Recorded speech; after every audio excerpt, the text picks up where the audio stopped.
It's great to see you. I have to ask, what was it like trying to play composed, focused golf at the Masters where you were getting standing ovations every 5 minutes?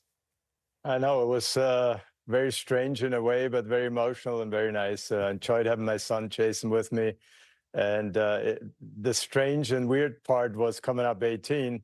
I thought I was going to make the cut. So I figured, well, this is not it yet. Well, I'm going to be back tomorrow and Sunday. And as it turned out, I did miss the cut, and it was goodbye. Even though you missed the cut, Bernhard, you beat a lot of players much, much younger than you. You beat a lot of recent winners on the PGA Tour out there. Were you at all aware, or do you take pride in the fact that even at 67, you're still doing that? Or were you focused very much on your own game, irrespective of who was actually behind you on that leaderboard? Yeah, I wasn't really paying attention who was behind me or who was ahead of me. I was, my goal was to play as good as I could and hopefully make the cut and be there for the weekend. But I did play pretty good those 2 days, and it was just a shame the way it finished on 15 and 18. But that's golf. Not every good shot gets rewarded. So when you missed the cut at the Masters only by a single shot, it's not as though you're out there embarrassing yourself in any respect with higher numbers. Does it make you think about continuing and playing again? Why walk away now when you're still that clearly competitive? Well, it's a good question. And, while I was playing and playing well, I was thinking maybe you called it too early. But then, when I'm hitting driver into 11 into a little breeze and I'm short of the green, I'm going, I think you made the right decision. This course is not designed to be hitting 3-woods and hybrids into greens where these young guys hit 8 and 9 irons. Well, Bernhard, I read where you're doing a documentary on your life that will air in Germany. What do you hope it conveys? Well, I hope it will go a lot deeper than, what you guys know about me and what the public knows about me. It will cover my whole life from the very beginning till now. And there's some pretty interesting stuff that has happened in my lifetime.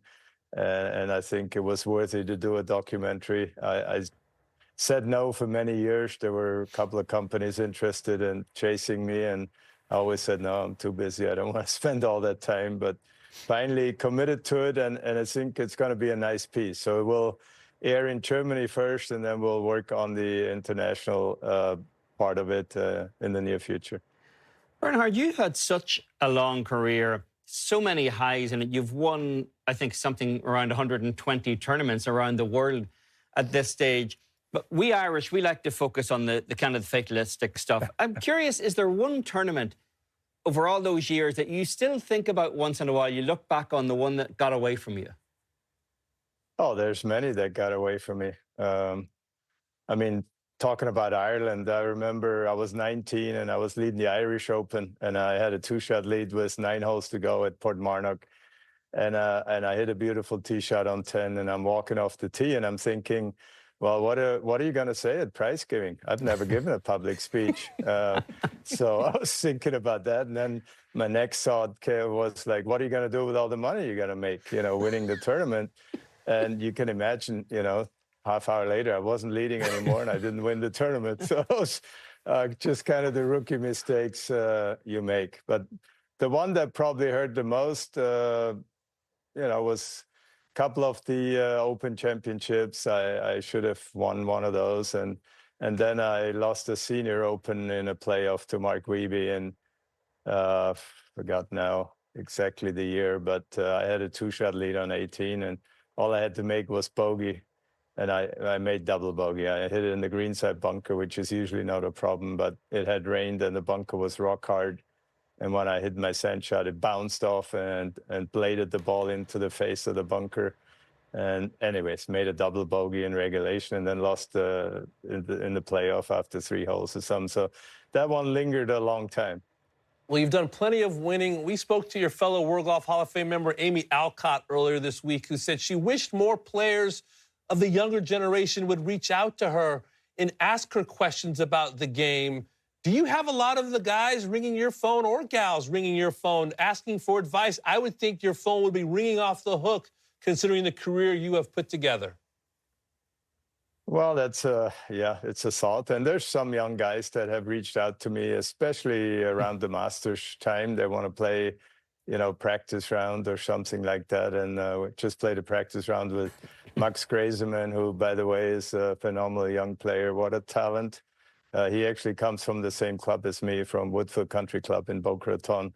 And I truly enjoyed hanging out with him. And, what happens nowadays is they all have a team. They have great caddies. They have perfect yardage books and good coaches. And many of them are brought up in the college system where they're trained at a very young age. They're trained the right things.